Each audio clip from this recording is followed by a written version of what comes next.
Owen teaches the new recruits a lesson about betrayal that includes trying to get the Venezuelan council to turn on his country.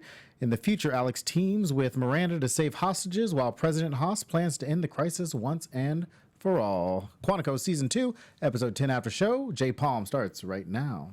You're tuning into the destination for TV superfan discussion, AFTERBUZZ TV. And now, let the buzz begin.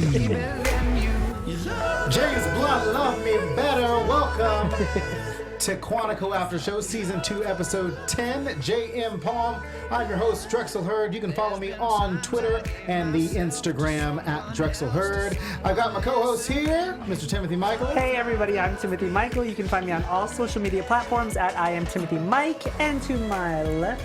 Hey guys, I'm Renee, and you can follow me on Instagram and on Twitter at Renee Ariel. Make sure you guys are following AfterBuzz TV at AfterBuzz TV and use the hashtag ABTVQuantico to tell us what you thought about tonight's episode. Make sure you're in the chat room. If you're in the chat room, hello.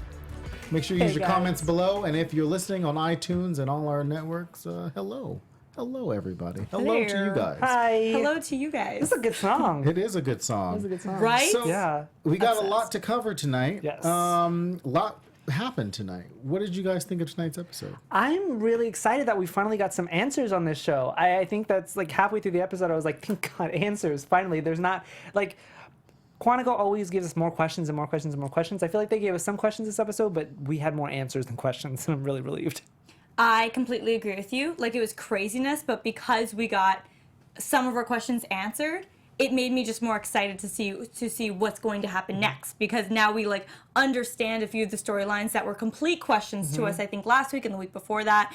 And there's a lot of storylines that I'm like, oh my God, where is it going to go from here now that we know? Especially, even though I've been a bit of a hater, I'm excited to see what happens with Leon and Shelby at this point, because that was a moment, you guys. That was great. I mean, we're only on episode 10. We've got so many more episodes left, and we're only an episode into after the mid-season finale. So I'll be interested to see how much farther we go, like in the next 10 episodes, because if they do 22 episodes, we've got at least 10 or 11 more episodes left.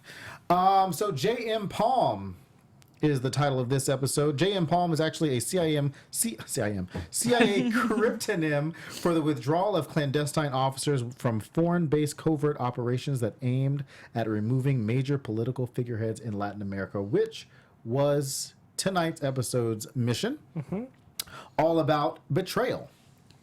Yeah. The mission was to go into the Venezuelan consulate and try and flip one of their officers in there, Gabriel Carrera, played by Javier Munoz from Hamilton. Oh. He is the current Hamilton on Broadway. Wow. I was like, oh my goodness, look at that, like Hamilton.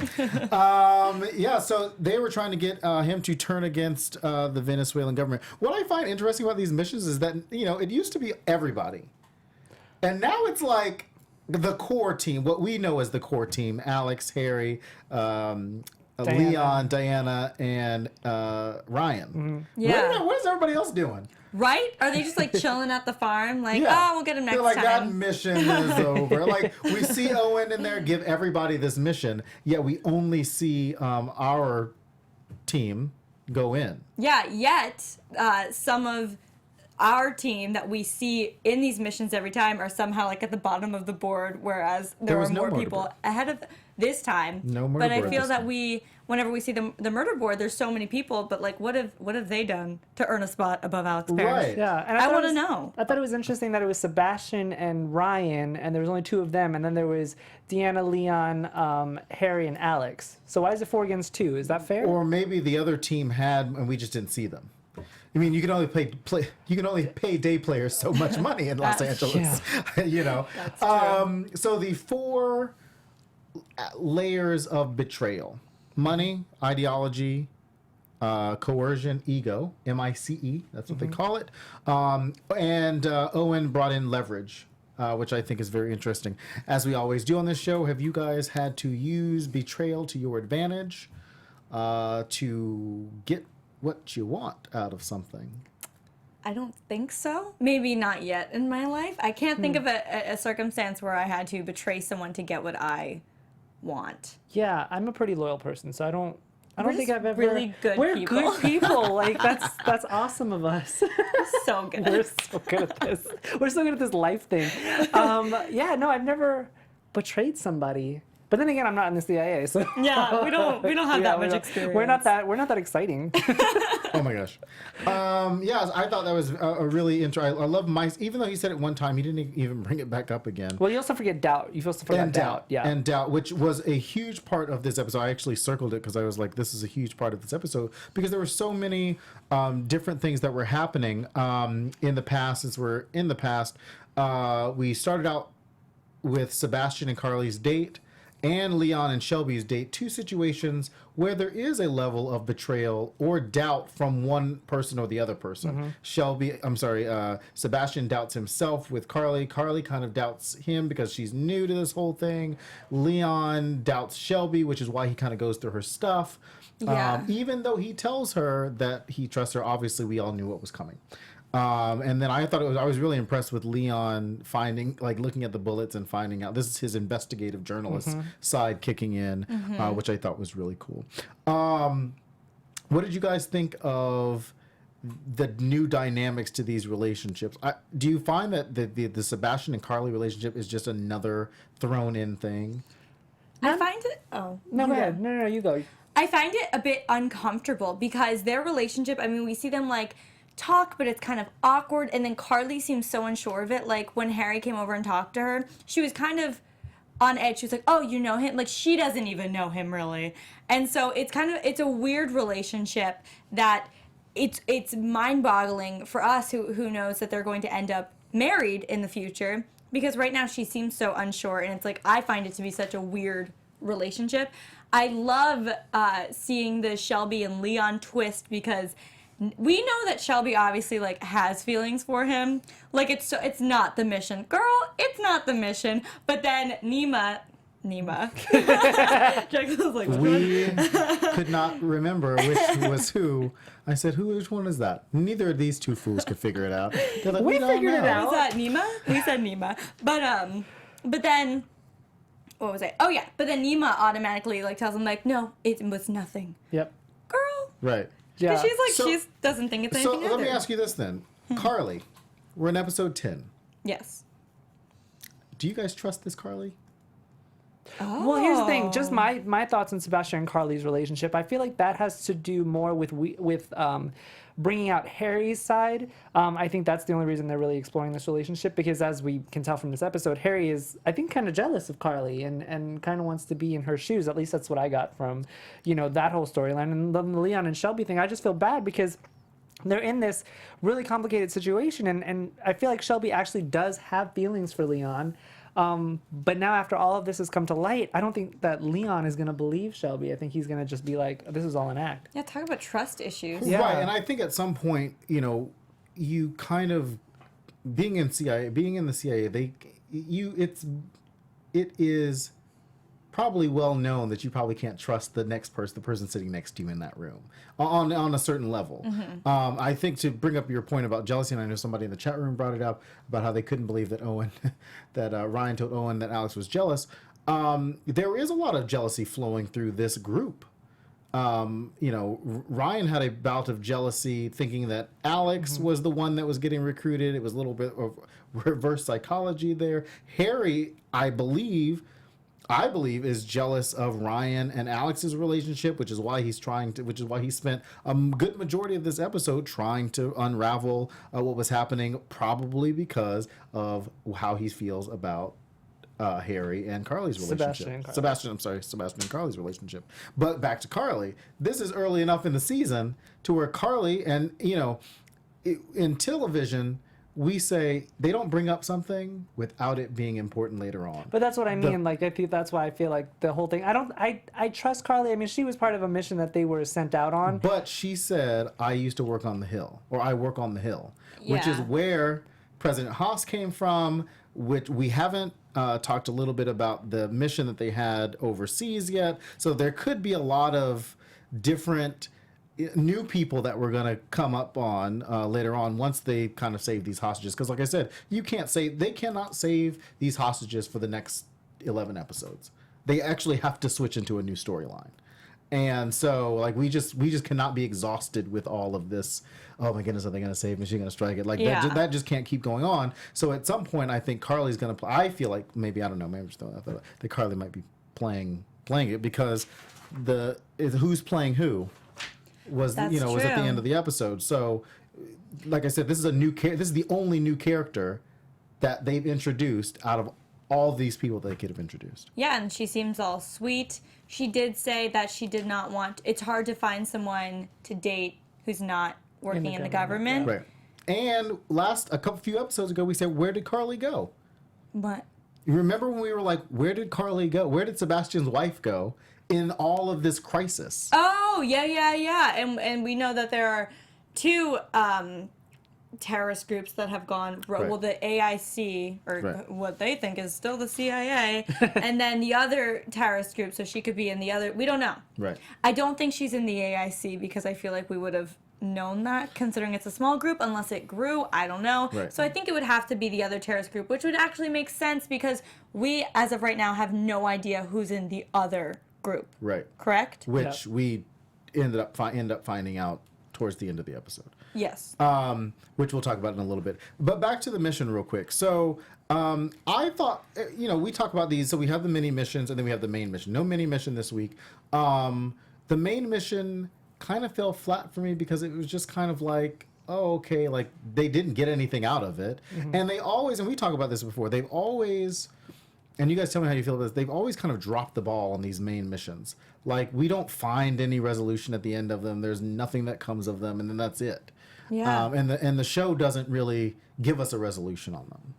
I feel like the missions this season, unlike last season, where the missions actually did have like an end result, the point of the missions in this season is just to really reflect on the characters. There's always like this underlying subcontext pointing toward the characters rather than what they're actually supposed to be doing with the mission. So it's really more to do with the characters and how, establishing doubt in your asset, that had a lot to do with Harry, Ryan, and Alex. Like, it has more to do with the characters rather than the end result. I don't think we care about the end result of the actual mission. Right. Yeah, and I agree with even just like the CIA sending him out on this mission. It's like, well, can you handle this? Like, it's all, this whole season has been like, can you handle this? Will you be weak here? And like, that's what every mission is. Because like, what was the why? Like, why did this mission happen? That was like unclear. They all felt wrong about it. And it was just a weird... Did it feel weird to you too, this mission? Like, did it feel just like... It was a weird... It was just kind of, like I said, it was just kind of thrown in there. Yeah. Yes. There was nothing that actually happened. We got a chance to see a little bit more from Diana, just how she feels, and how far certain people... And how far they took themselves to, like, take this kid. And how Leon reacted to that. What I found interesting was that Harry was telling Alex to take Ryan out. Ryan was telling Raina to take... Raina was telling Ryan to take Alex out. Mm-hmm. No. Or Nima. Nima. Let me write that down. Raina has barely been in this season at all. Or so we think. Drexel is Nima... ahead of us. He knows. I know. Nima tells Ryan to take Alex out, which was... do you guys think... they did that without hesitating, betraying the Alec kind of hesitated, but like they were in it to betray the other person. Well, I think that we found out what Ryan's end result was, and that was to protect Alex the entire time. So that's why he was trying to push her out. I think Alex is just... Go ahead. I think Alex is just butthurt that she didn't get like chosen. So she is like, I really want to put myself in it. You know how Alex is. She's been doing it for the last 2 seasons. She has to be the center of the attention. And, she is, I'm going to go and do this, even though Ryan is like, no, you just like lay low and give it up. And she's like, no, I'm not going to. But there was a point, and I'm just going to fast forward. There was a point where Lydia, once we find out that Lydia is now the head of this rogue organization at the farm, says Alex didn't make the cut. So at what point was Alex recruited and she didn't make, like, what point did Alex pop up on Lydia's radar? Was she a part of it, or was she not? And they were testing her, because from what you're saying is Alex was jealous, butthurt that she didn't get it. But Lydia is making it sound like that they were trying to figure out if Alex was going to be a part of it, and now... Yeah, but when that moment happened with her and Harry, he was saying that he thought that she just, like, made up the phone. And then the way he was like, oh, well, they've been trying to, like, reach you for a while now. Like, it kind of seems like she wasn't actually recruited. Right.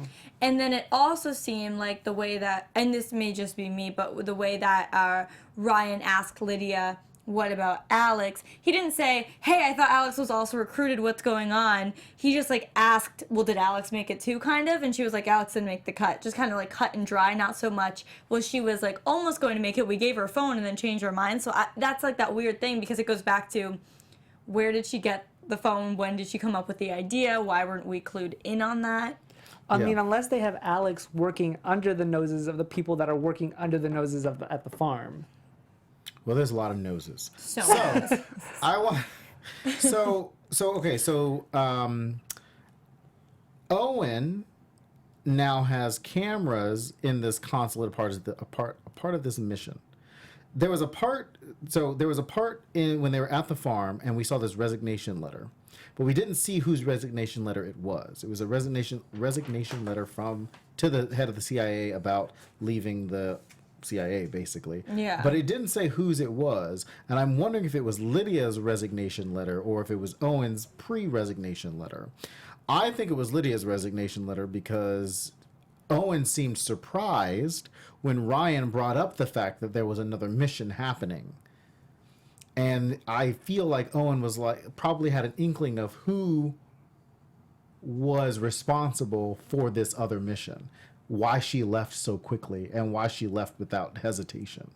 I agree with you on that. I loved that moment when Alex was talking to Owen. He was like, why would I do that? Like, I'm training spies. Why would I? Right. I thought that was a great moment. And I loved that we didn't even figure that out or find that out until he went to Alex, because when he was talking to Ryan, he played it so cool. Right. He was like, yeah, okay, night. I'm going to start saying that to people when I want to say goodbye. Night. And Ryan was like, wanted to fish for more information, but he couldn't without seeming thirsty. And Ryan was like Don't be thirsty. confused. He's like, Ryan was equally as confused as Owen was. Yeah. But Owen was like, wait a second, I don't know.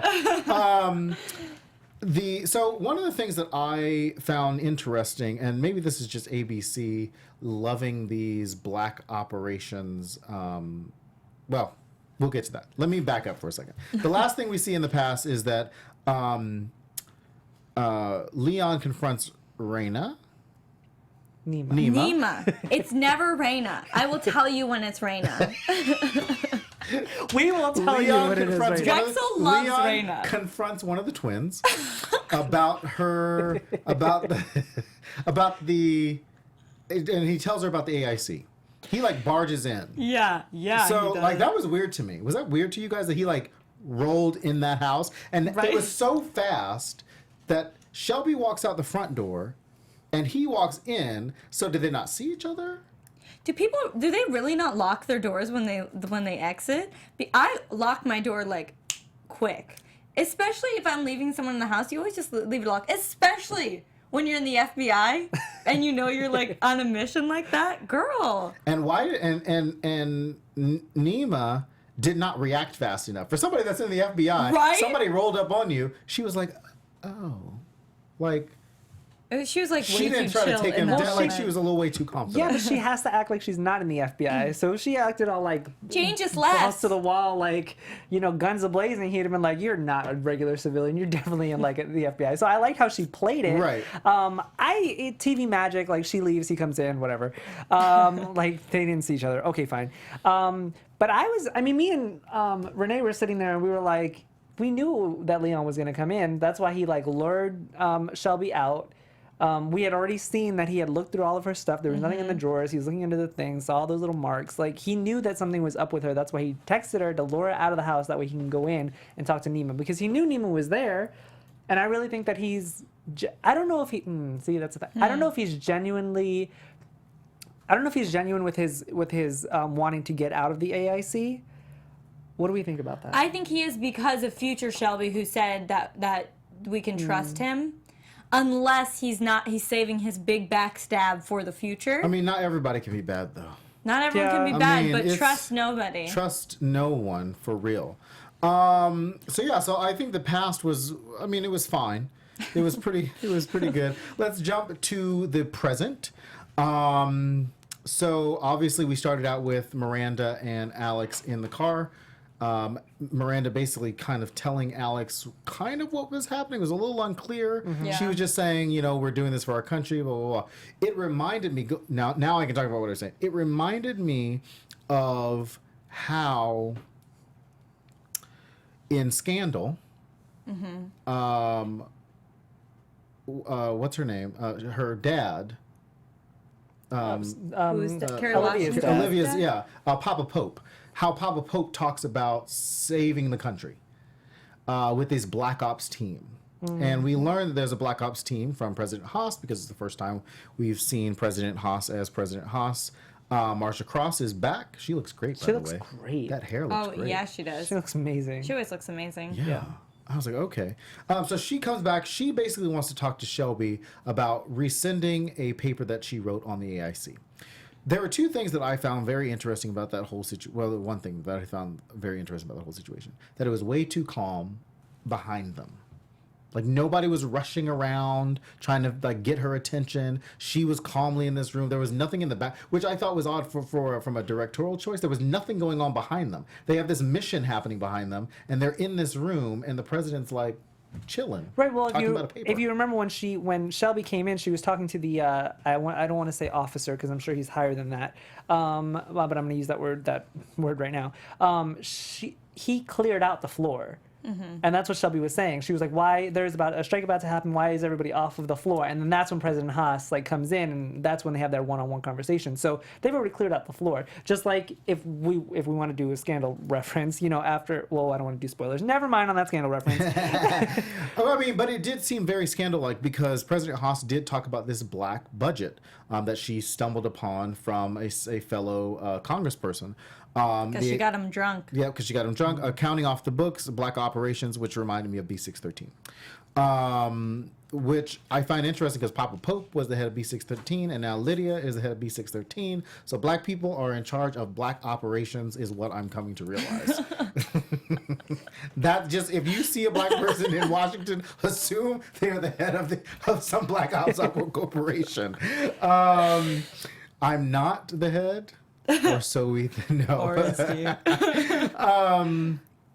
So what did you guys think of President Haas's kind of, what I like to call her Secretary Clinton appeal to the Yes. world? Well, I actually really enjoyed the touches that they made on, you know, politics now, and I think that, you know, Marsha Cross's character as her portray of President Haas is actually pretty on point. There's this, you know, you are the first female president. You have this bar to live up to, and you don't want to do anything to disappoint anybody, but at the same time you can't please everybody at the same time.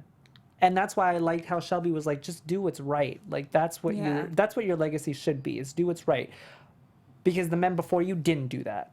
And I really like that line. I completely agree with you. I thought that was a great scene between the two of them, because as much as like I think anyone would want to be like, just do the right thing. Like, you kind of understand her hesitation because of what she feels like she's obligated to do, or who she's obligated to be in the people's eyes. So we have another female president, like everything like that. I get that she wants to appeal to everyone.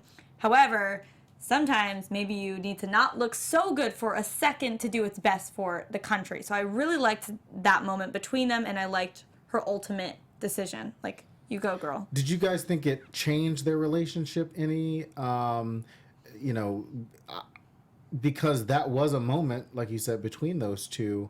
How much do you think Shelby retained in that moment? This is pre-strike order. Okay. Because, like, Shelby was, I mean, at the beginning it was a little icy. And then, you know, Shelby's like, she's like telling Shelby all this stuff, and I'm like, does Shelby believe her? Yeah. I think the moment that whole situation turned from icy to more like opening up to each other was when President Haas told Shelby, "You or me 25 years ago," because that kind of clicked with Shelby, saying, "You know what? I I get it. You were probably this new, bright, you know, bushy-tailed, like, new person, and now you've done all of these things to get to where you are, and that could all be undone with one decision, and that's what the presidency is. So I feel like Shelby, as soon as she said that to her, Shelby had more empathy toward her and the decisions that she would have to make in the future. Do you guys think that President Haas sent her female general to take the heat off of?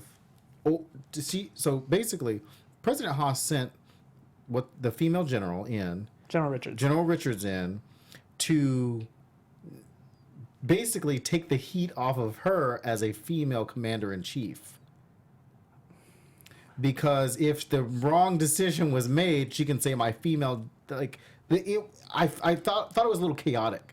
Or just, Yeah. it was weird to me that she would send the female general in after, you know, this whole speech about being in a room full of men. She sends this female general in.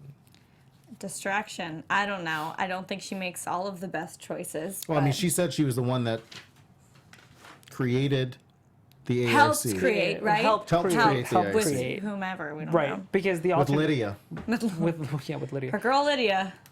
I don't know. I don't want to say that she. And where was General Richards in that room, by the way, when the strike was happening? She wasn't in that room at all. I didn't see her. I did not see but I her could either. rewatch. Yeah. Maybe I missed her. I mean, I know the order, the phone call order comes from a different person. It doesn't, well, it can come from the chairman, but like, she was not in that room. She was not in that shot at all, which I thought was really weird too. I don't know. I don't want to say that she put General Richards on there out there to be a scapegoat for her. I just feel like, you know, as commander in chief, she made a decision, and that decision was being, you know, taken care of. And I don't know. I don't know. I don't think that. I don't know. I just thought it was really weird because we've seen in this show particular so many strong female leaders that for President Haas to come in and be so meekish about it, or just about her position, do we think after that- we've seen her with Caleb and everything that she's done, Do we you're think like, that General Richards is gonna have a feud with President Haas because she called off the strike? I think we're going to have to see. I mean, you guys can let us know in the chat room, guys, what you guys think about that, because that is really interesting. I don't know. Obviously, we haven't seen the last of General Richards, but, you know, we'll see what happens. So, on the other side of that, the other leader, Miranda, takes Alex hostage with one of the twins. And Nima. It's with Nima. It's always Nima. And I thought that was, I was a little taken aback by that. Like, I didn't know what side Miranda was wanting to be on. Like, if she's trying to convince Alex to help her, why would she take her hostage? I'm so confused about Miranda. Like, there are things that have been answered, whatever, but Miranda has been such a good person throughout all of season 1. We thought of her as someone with morals, someone who puts people before her, someone who puts like Americans before her. So I'm so confused why her and Nima would be on different sides, and she would want to save whatever these tapes are. I don't think they're on different sides. I think they just have different ways of approaching the mission. And I feel like, and that was explained because, you know, she was like, I need to take Alex to get the drives from Lydia, but Nima was like, no, she needs to come with me to rescue the hostages. And Miranda was like, no, she's not going to trust me if Alex isn't with me. Because Miranda was playing this role this whole time, so Lydia probably thinks that she's part of the AIC and just wants to take the drives for herself, but that's not the case. She wants to take the drives in order to protect everybody else.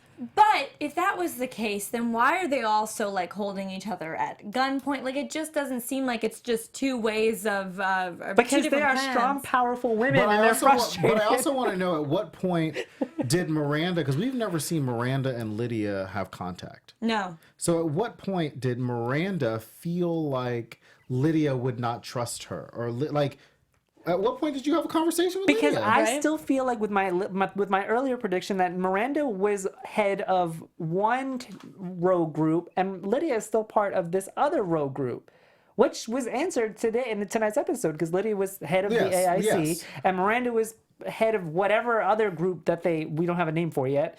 And I don't even know. You mean the group? But of, no one- The other group. The AIC does not refer to themselves as the AIC. no, We just refer- we we- just we refer are. to them. So we don't know if Miranda's part of the other They're group. actually B613. They're actually the recruits for Papa Pope. It's a little Stop! crossover. This is too confusing, and you're It's a bringing up little other characters from other crossover shows, and right I'm now. even more confused. But you know what I mean? Like, we have no idea who's on what side. Still, we I'm can still assume, sticking to my prediction. we can have theories. But we don't know at the end of the day. And I don't know. Like, I don't trust Miranda. I feel like one of the characters we've known to be good has to be bad. Yeah. Because it's like, oh, Ryan's trying to actually save Alex. And oh, Miranda's actually good. And oh, Nima's good too. Like, who's bad then? Right, because we did not see the last cutaway shot that we see of Miranda was Nima holding Miranda hostage. So I'd be interested to see what that conversation is going to be like when Don't move. because Nima might be the bad person, and she might be playing us all because who's playing who. So there's a lot of we'll be interested. We'll talk about that when we get to predictions in a second. So the last thing we see is that Alex is going into this tarp-like place. They've sent in a specialized hostage team. President Haas has sent in a specialized hostage team to help rescue some of the hostages, or all of the hostages, hopefully. So that'll be really interesting to see what happens next week, which takes us to predictions. And now, your AFTERBUZZ TV predictions. Guys, these lights. I know. Thank God we don't have Happy. epilepsy. There's a lot going on. Okay, so predictions for next episode, February 6th, called ZR Torch. Ooh, that's a cool name. Gosh, I am so. I think Owen and Alex are going to team up and try to like keep it on the DL and figure out mean in the together past? what's happening. In the past, I think that's Owen's going to in the happen. Not in the future. I think in the future, we're going to find out, I don't know if it's next episode, I don't know if it's the episode after that, that Raina is like, she's somewhere. She's somewhere. She's not just, I don't think she's just being held captive. I think they have to be switching places. I don't think they'd all of a sudden kill that storyline of them like constantly No. switching places, because of the fact that they have not shown Raina at all since she was like Held hostage, yeah. right. So I feel like to leave that and just kind of throw that opportunity away, I don't think the writers would do that. So I honestly think something's going to come up with Raina, whether she's doing something else, she's ahead of the other one, or they've been switching places, something like that. That's my prediction. I think in the past, I do agree with you. I think that Alex and Owen are gonna team up because they've had this chemistry since a few episodes ago, where she was trying to find out stuff about him and he was like no, and I think that they are gonna team up and figure out what's going on with the AIC. I think that Owen is gonna find out that it's Lydia and do something crazy, and then that's why he ended up in jail. For the future, I think that Miranda is gonna find Lydia, but something's gonna backfire. I'm not sure what yet. Miranda might not be finding anybody if Nima has anything to do with it. She might be tied up under the tarp a little bit. Well, we definitely want to know what your predictions are, so leave. Oh, wait, I'm sorry. Alex said exactly where I need to be. I think Alex went after Lydia.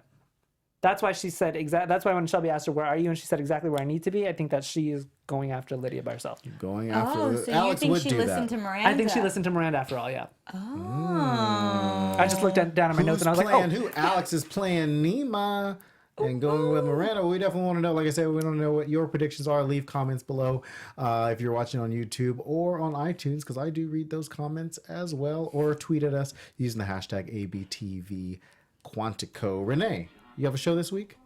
I do have a show this week. I will be on Disney Movie News on Popcorn Talk on Wednesday, and then on Sunday I'll be on Crazy Ex-Girlfriend. It's the season finale. Tune in. Yay. As you guys know, I will be on Grey's Anatomy Thursday night, and then Friday morning I will be doing the Unproduced Table Read series hosted by Jeff Masters, but we don't know what we'll be reading yet, so stay tuned for that. Jeff Graham. Jeff Graham. And you can catch me tomorrow night. Jeff is going to kill me. Jeff Masters, I love. You can catch me tomorrow night at 6 p.m. on Political Culture on Black Hollywood Live, as well as AfterBuzz TV. We'll catch you next week, February 6th, for season 2, episode 11, ZR Torch. We'll see you guys then. Goodbye. Good night, guys. From executive producers Maria Menounos, Kevin Undergaro, Phil Svitek, and the entire AfterBuzz TV staff, we would like to thank you for listening to the AfterBuzz TV network.